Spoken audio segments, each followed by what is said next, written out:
Now, despite record highs in the S&P 500 and Nasdaq Composite, the broader market failing to make meaningful headway in a month. The S&P equal weight and the Dow are still churning near highs, but have not confirmed the breakout.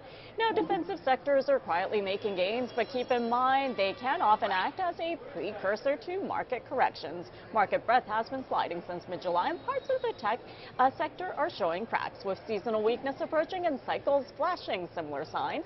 Selectivity is key moving forward. Well, joining me here at the New York Stock Exchange this morning is Mark Newton, Managing Director and Global Head of Technical Strategy for Fundstrat Global Advisors.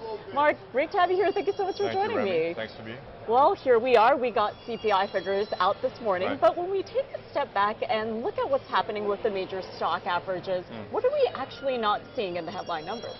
Well, I think a lot of people believe the market is at new highs, and that's not incorrect. But when you look at the broader market, the S&P 500 on an equal-weighted basis really has gone nowhere in the last month. And so you see a lot of these traditional gauges, be it the Dow Jones Transports, the Russell, which have not really kept up with the move in large cap technology.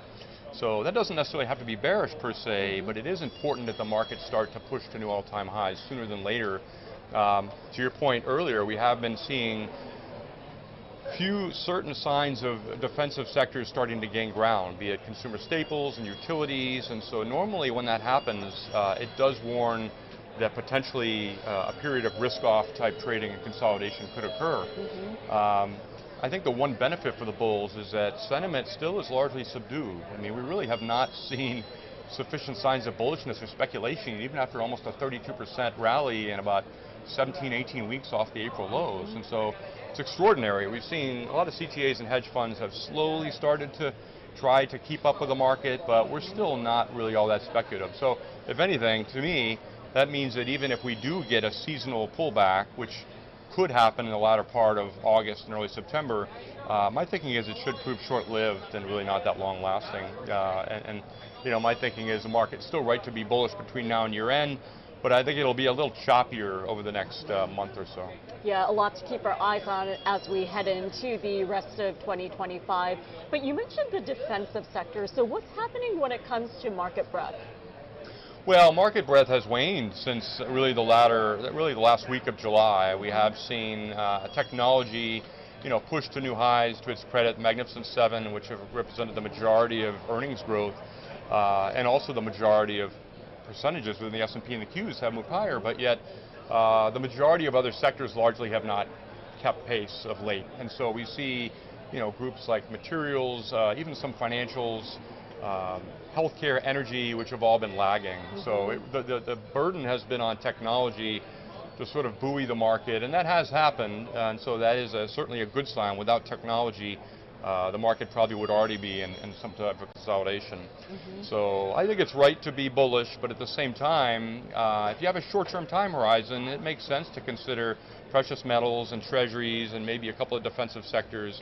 Many people got way too overweight technology, and I think a lot of these stocks have just gotten extraordinarily overbought, and they've gone to the stratosphere, and so that's a good sign. AI has all been very good for the markets and for us, but I think that there might be a pause approaching, and that's what I'm writing to my clients. We're finally seeing a few signs that could be right around the corner, but I think it'll prove short-lived.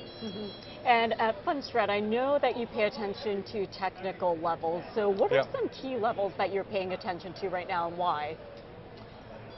Well, the S&P honestly needs to get back to new all-time highs, which would really take a move back above 6450. I mean, the QQQ, the Nasdaq 100 has done it. The Dow Jones has not.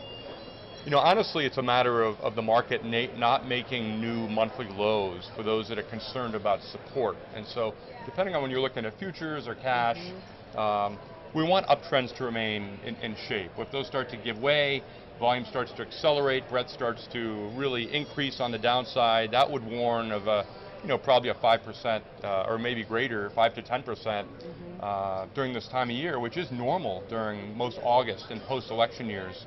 Regardless of whether the incumbent stays in or in this case was replaced. I mean, so we are in a negative time, but yet sentiment is still a little sketchy and trends remain intact. So it's been very, very difficult to actually fight this market. My cycles do turn down in late August into September. So I expect we will get there and probably have a little bit of a pullback and give the bears a gift, but it shouldn't really be all that satisfying. And I think markets, turn higher. We're going to get to 6650 in my view in the S&P. And we could actually surpass that, which would mean a move up to 7,000 into Q4. So I'm optimistic, but not without watching a few of these cautionary technical signals that have appeared just in recent weeks. Yeah, and Mark, as we head into the autumn months, we'll be watching what the Fed Reserve does and, of course, the key economic data. But there's a lot of noise out there. So when it comes to signal, you mentioned something that was interesting, which is sentiment is sketchy. So when you're talking about sentiment, what are you looking at? Well, I look at a number of different things. I look at traditional retail polls, which many people look at, like AAII and fear and greed. I'll look at the slope of the VIX curve. I'll look at the CBOE put to call index, which I think is very important, particularly on a moving average basis. Institutional polls like NAME are very important, and I personally look at the B of A portfolio manager poll. I think that's really, really important. So when you see extremes in some of these, and it normally means that it's right to head for the exits. In this case, we've barely seen any sort of move off the lows. Consumer sentiment remains low. People are still concerned about the end game for Fed rate cuts and how that's going to materialize, along with the ongoing negotiation for tariffs. I mean, we know that they keep getting pushed out. And if people like Waller say that it's a one-off, and I don't disagree, but the longer that these get pushed off, the more we could have a slight bump in inflation. But we all know AI in general is a very deflationary force for the market. So I'm pretty optimistic over the next year. Rates have been coming down for a reason on the long end, and now we have 4 cuts built into the curve. The economy generally has been in great shape. We've seen ever so slight miss in things like ISM and the PCE. Today's CPI was largely, in line. So it appears that, the inflation data right now is manageable, even though if you see a minor bump in goods. So the Fed's path should be undeterred. We should start to cut rates, and really as they start to normalize, I think in general that will be good. We want to be able to give these borrowers a chance to refinance at lower levels on the short end. The 2-year is plummeting today. So it's a good sign to have rates lower in my view. Yeah, you're absolutely right when it comes to the tariff goalposts being moved forward. So hopefully we'll have you back after Labor Day. And as always, thank you so much for your insights, Thanks, Mark. Remy. Thank you.